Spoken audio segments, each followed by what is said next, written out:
عبداللہ بن عمر سے کسی نے پوچھا حضرت میں نے اپنے ماں کو خراسان سے کندھے پہ بٹھایا، خراسان یہ جو ایران میں، اور میں مکہ پہنچا کندھے پہ بٹھا کے سارا حج کرایا، تو میں نے ماں کا حق ادا کیا۔ انہوں نے کہا ولا ظفرتن واحدہ، تیری ماں تجھے سنبھالتے ہو جب تھک کے گہرے گہرے سانس لیتی تھی نا، ابھی ایک سانس کا بھی حق ادا نہیں ہوا، اتنا حق رکھا ہے۔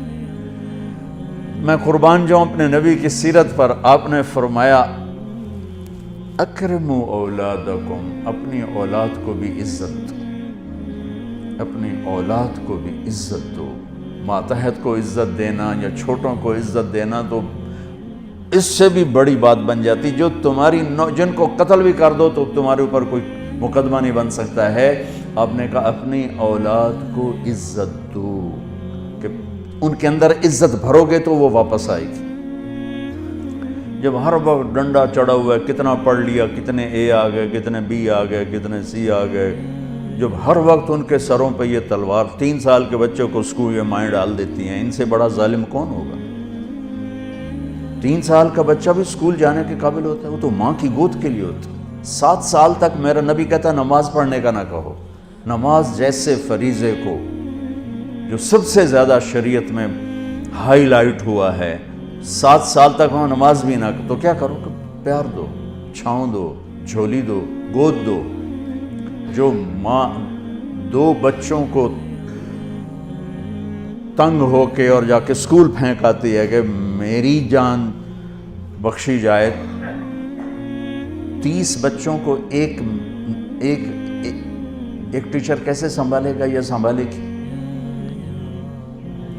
اپنے بچوں کو اسکول ڈال دیا تو بیکن والوں کے پاس یا گرامر والوں کے پاس یا جتنے بھی اسکول ہیں ان کے پاس تو محبت کوئی نہیں، وہ تو ایک ڈیل ہو رہی ہے۔ ہمارے اسکول کے ہمارا جو نظام تعلیم ہے وہ کاروبار بن چکا ہے۔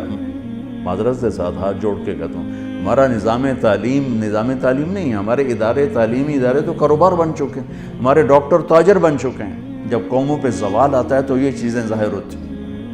ایسی ایک لطیفہ ہے کہ اچھا اوپر سے تنخواہیں تھوڑی، ایک 40 بچے 30 بچے 20 بچے پکڑا دیے، ایک چی کر رہا ہے، ایک باں کر رہا ہے، کوں کر رہا ہے، کہیں کر رہا ہے، وہ بیچارے کبھی ادھر بھاگتی کبھی ادھر بھاگتی ہے، تو ماں کہتی میں نے بیکن میں ڈال دیا، بس ہن ٹھیک ہو جائے گا، ٹھیک ہو جائے گا، وہ تیرے سر پہ ہی لتر مارے گا ورڈا ہو کے۔ ایک ٹیچر بچوں کو پڑھا رہی تھی، تھکی ہوئی اور تنگ آئی ہوئی، کہا بچوں بولو CUP سپ، تو بچے کہنے لگے مس CUP تو کپ ہوتا ہے، کہا نہیں بولو CUP سپ۔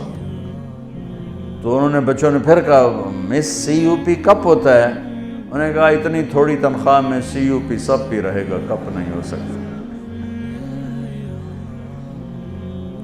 میں قربان جاؤں، میرے نبی نے کہا اکرموا اولادکم، اپنی اولاد کو عزت دو۔ سب والدین بیٹھے ہوئے، ماں باپ بیٹھے ہوئے، میرے نبی خود کیسے عزت دیتے تھے۔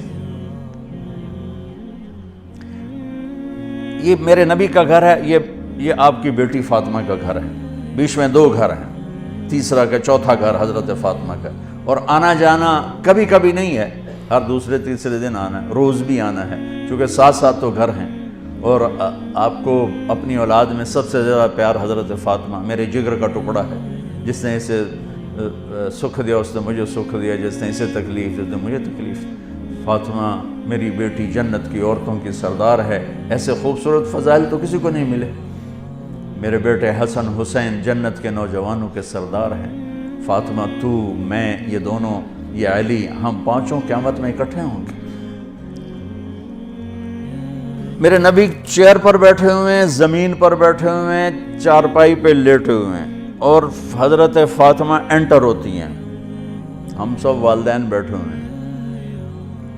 اس کے بعد آپ انالیسس کریں کہ ہم اپنے بچوں کو یہ پروٹوکول دیتے ہیں، اور عام طور پر بیٹے کو پروٹوکول زیادہ ملتا ہے، بیٹی کو تو ملتا ہی کوئی نہیں، وہ تو شروع سے ہی بیچاری رگڑے کھاتی۔